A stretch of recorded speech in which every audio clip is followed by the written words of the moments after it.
Mr. Douglas Quinby. Yes. Welcome to BTO. Thank you so much. This is my first time. I'm really thrilled to be here. You're welcome. Could you give us a minute recap what we will see in the next 10 years over the tourism world?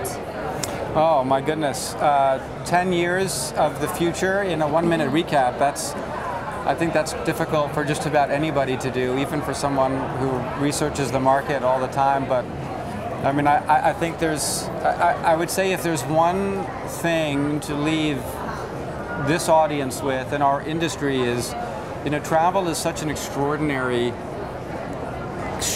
experience. It's such a different industry. Most industries, we sell a physical product. We sell something that you can touch and you walk into a store and you can feel it. But travel is so different. Travel, you are selling an idea, you are selling an expectation, like a set of emotions. So you're promising the traveler that they're going to have a certain type of experience next month or 6 months away. So it's so susceptible to the power of technology. That's why technology is, I think, more important to travel and the future of travel than perhaps any other industry. And I think it's also why our industry can continually reinvent itself and create entirely new ways of connecting with travelers. So we saw this 20 years ago with the rise of the internet. We saw it maybe 7 to 10 years ago with the first iPhone and the rise of mobile. And we're now just at the beginning of this when we look at things like artificial intelligence and digital assistants and all of these new technologies, virtual reality, as ways to help travelers build that expectation of what that future trip is going to look like. So during your career, you have interviewed all the biggest and greats of online travel agencies. Well, some of them, yeah. Who give you the most weird Who's the weirdest? answer? Yeah, who is the weirdest? Oh my goodness, the weirdest answer. Oh boy. Oh boy, that is really. Oof. Don't be shy, just one. The weirdest answer. The thing with public companies today, especially, they're so polished.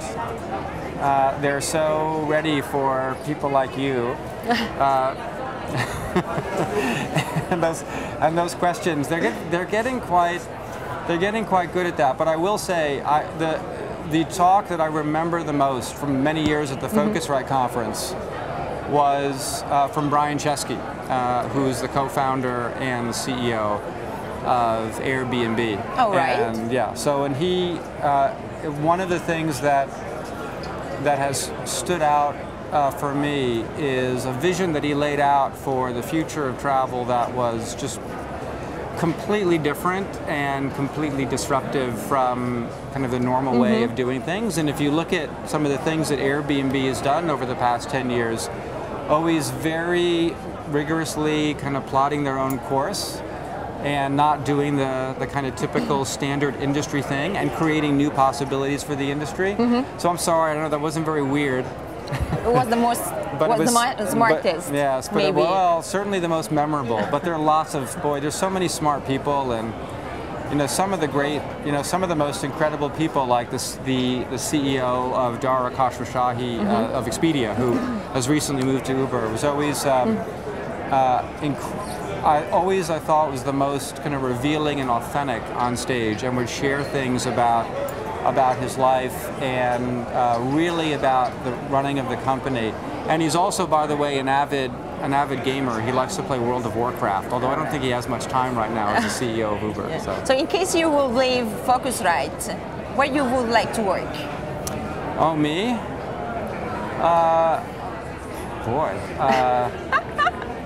I would just like to be able to spend more time with my 2 boys. All right. Yeah. That's a nice answer. Is my wife watching? So you're going to see this? I don't know, maybe. Tell the truth. Every morning, do you read Skift? I do whatever I can not to.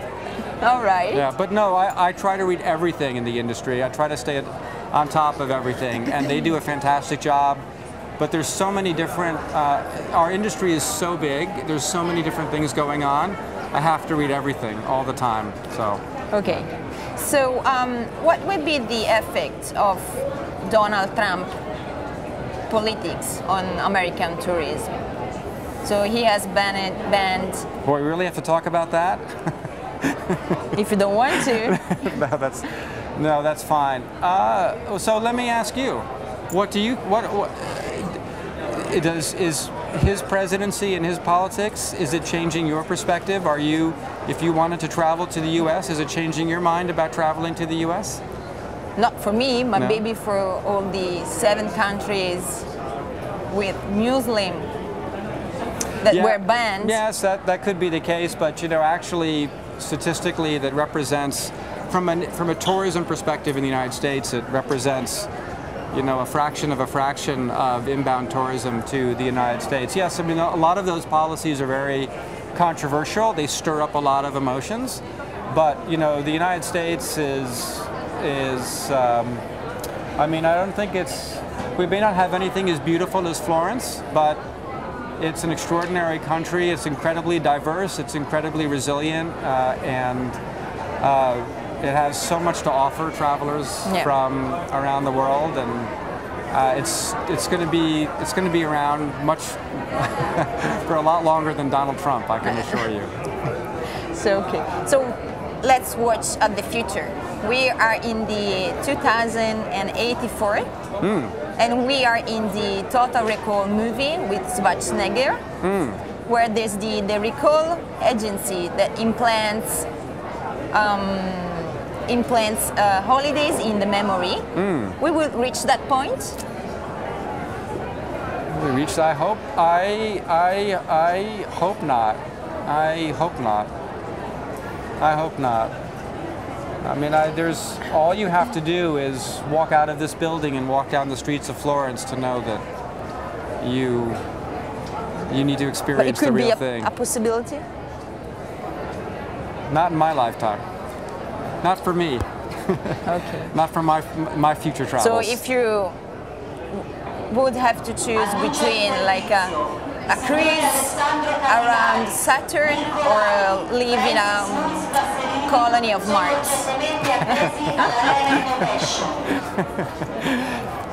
I'll let my boys choose. Wherever they want to go, I will go with them. Yeah. Thank you very much. No, thank you very much. It was a pleasure. My pleasure. Thank you. Is that okay? Yeah, Was that weird enough? I don't know. I don't know.